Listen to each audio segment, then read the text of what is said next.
something to sustain yourself through that. It's not optional, because the price of existence is so high that without that sustaining meaning, it corrupts you, it embitters you, and once you're embittered, things go downhill rapidly. You get vengeful and you get angry and you get destructive, and then there's really no limit to that. And I've been suggesting to people that the sustaining meaning that they can find in their life isn't to be found through happiness, let's say, because happiness doesn't work when you're not happy, when things have gone badly for you, for even for accidental reasons.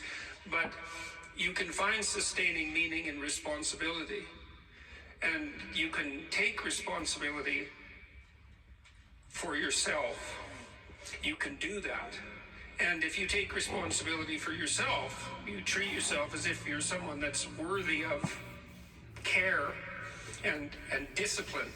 And that has nothing to do with being soft on yourself or the pursuit of pleasure, any of those things. You can take responsibility for yourself, and that works. And then if you do that properly, you can take responsibility for your family. And then if you do that properly, you can take responsibility for your community, and you can continue to burden yourself voluntarily, let's say, with a greater and greater range of existential challenges. And all that does is make more and more and more of you. And that works as an antidote to the catastrophe of life.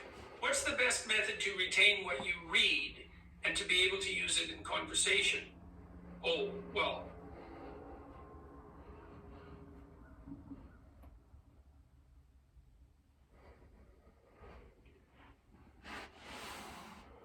it's very difficult really to retain anything without recalling it.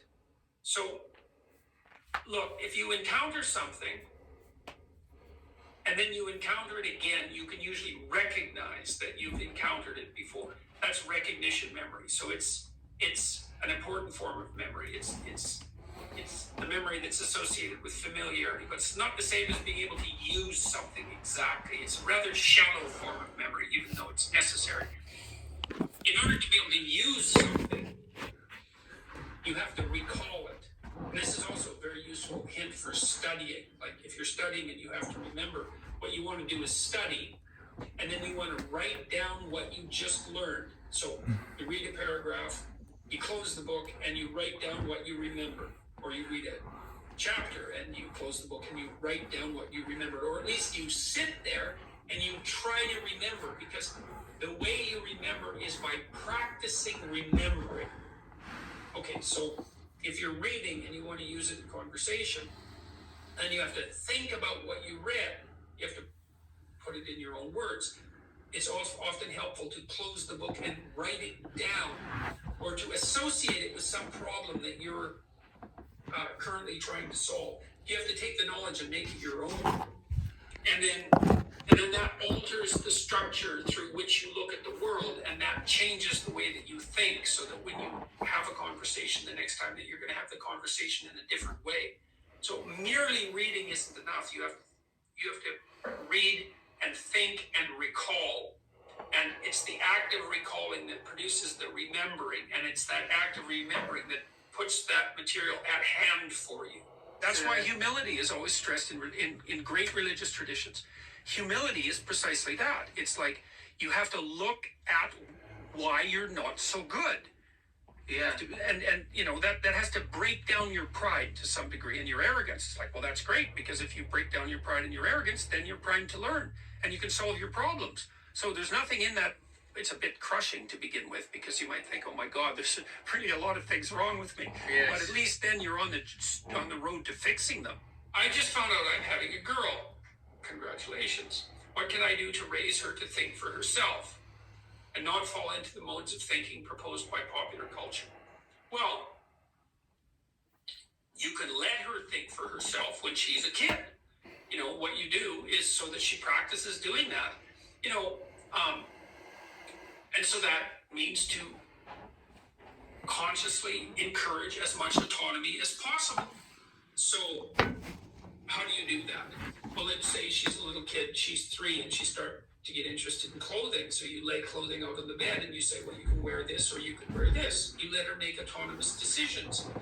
With kids, you don't want to let them choose from an infinite menu. You want to give them a constrained menu. But what you want to do with your daughter is allow her to make as many decisions as she can possibly make as early as possible. And that doesn't mean that children always know what's best for themselves or any nonsense like that. It just means that you're going to encourage her autonomy in every measure that you can manage. And that means you're going to have to be brave and allow her to subject herself to a certain number of risks. So you raise her to think for herself by letting her think for herself. And that can start quite early. I would say when she's a teenager, she's going to fall into the modes of thinking proposed by popular culture because that's part of being enculturated and socialized. It's virtually inevitable, and it's even somewhat desirable. But what you hope is that you've encouraged the capacity for autonomous thinking to a sufficient degree that it's likely to integrate with that more intense teenage socialization and then reemerge, so you get someone who comes out the other side as an autonomous individual. And that works with boys and girls. So I guess you do what Geppetto did in Pinocchio. Is the first thing you decide is, well, you don't want to raise a puppet. You want to raise an autonomous person. And then you think through, what does it mean to be an autonomous person? What sort of person do you want your child to be? What sort of person do you want to encourage your child to be?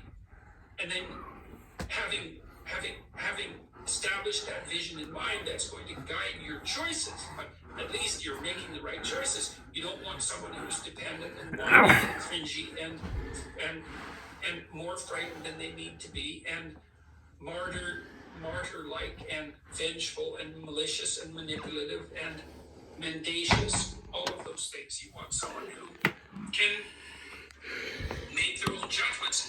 You can